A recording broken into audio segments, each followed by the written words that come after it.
Hello everyone. आज का topic है ब्लड कि ब्लड क्या है, what is blood, describe the composition of blood. तो जैसा कि हम लोग जानते हैं कि ब्लड एक तरल पदार्थ है हमारे शरीर का। ब्लड को रुधिर या रक्त या लहू भी बोला जाता है। हिंदी में रुधिर, रक्त और उर्दू में लहू बोला जाता है। तो ब्लड क्या है, आज हम इसी पे बात करेंगे। Blood is a fluid connective tissue, red in color, opaque in nature, due to the presence of hemoglobin. Blood is red in color.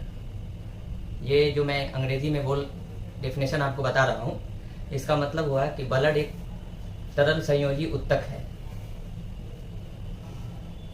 Blood दो टाइप से मिलकर बना हुआ है, दो प्रकार से बना हुआ है। एक है लिक्विड पार्ट और दूसरा है सॉलिड पार्ट। लिक्विड पार्ट होता है 55% और सॉलिड पार्ट होता है 45%। लिक्विड पार्ट में आता है सीरम और प्लाज्मा और सॉलिड पार्ट में आता है ब्लड सेल, ब्लड कॉर्पसल्स या फॉर्म्ड एलिमेंट। यहाँ पे मेरे सामने दो सैंपल रखा हुआ है, एक EDTA सैंपल रखा हुआ है और दूसरा है प्लेन सैंपल जो रेड टॉप में आप देख रहे हैं, एक लेवेंडर टॉप में है।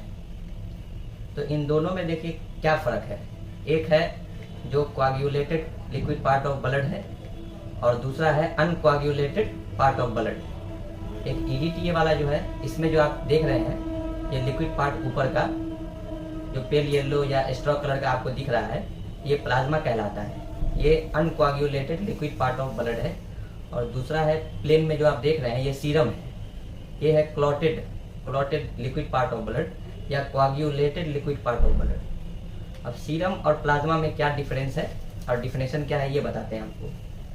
प्लाज्मा होता है, plasma is uncoagulated liquid part of blood with fibrinogen. और सीरम होता है, serum is a coagulated liquid part of blood. इसका फॉर्मूला है एक सीरम बराबर प्लाज्मा माइनस फाइब्रिनोजेन। अगर हम ब्लड से फाइब्रिनोजेन को निकाल देते हैं लिक्विड पार्ट से तो वो सीरम कहलाएगा। अगर उसमें प्लाज्मा या जो लिक्विड पार्ट है हमारा ब्लड का, उसमें अगर फाइब्रिनोजेन है तो वो कहलाएगा प्लाज्मा। ये देखिए इसमें है प्लाज्मा, ऊपर का जो पार्ट है वो प्लाज्मा है, नीचे सॉलिड पार्ट है। तो यही ब्लड हमारे बॉडी में जो लिक्विड पार्ट है वो 55% होता है और फॉर्म्ड एलिमेंट जो सॉलिड पार्ट है, जो सेल है ब्लड सेल, वो 45% होता है। इसका नॉर्मली कलर होता है सीरम या प्लाज्मा का पेल येलो या स्ट्रॉ। लिक्विड पार्ट के बारे में तो आपको बता दिया कि ये 55% होता है। और दूसरा है सॉलिड पार्ट। जो सॉलिड पार्ट आप देख रहे हैं इसमें, ये जो नीचे का जो भाग है प्लाज्मा से नीचे का जो ब्लड, ये सॉलिड पार्ट कहलाता है ब्लड का। ब्लड सेल्स, ब्लड कॉर्पसल्स या सॉलिड पार्ट, ये 45% बॉडी में होता है।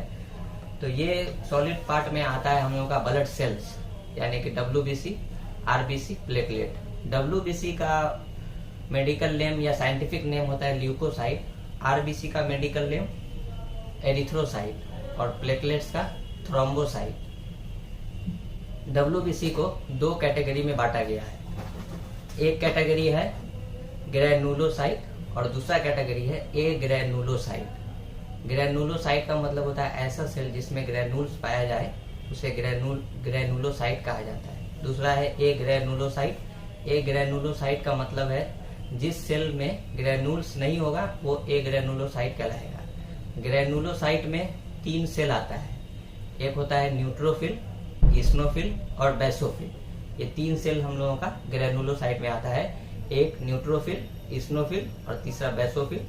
और दूसरा कैटेगरी है ए ग्रैनुलोसाइट, उसमें आता है लिम्फोसाइट और दूसरा मोनोसाइट। WBC का जो कैटेगरी में हम लोग बांटा गया है दो कैटेगरी में, इसमें जो सारा सेल है उसका डिफरेंशियल काउंट होता है, टोटल काउंट होता है।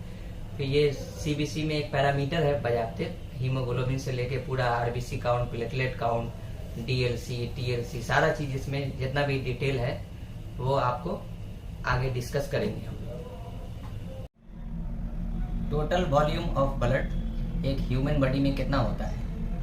तो 5 से 6 लीटर एक ह्यूमन एडल्ट बॉडी में होता है।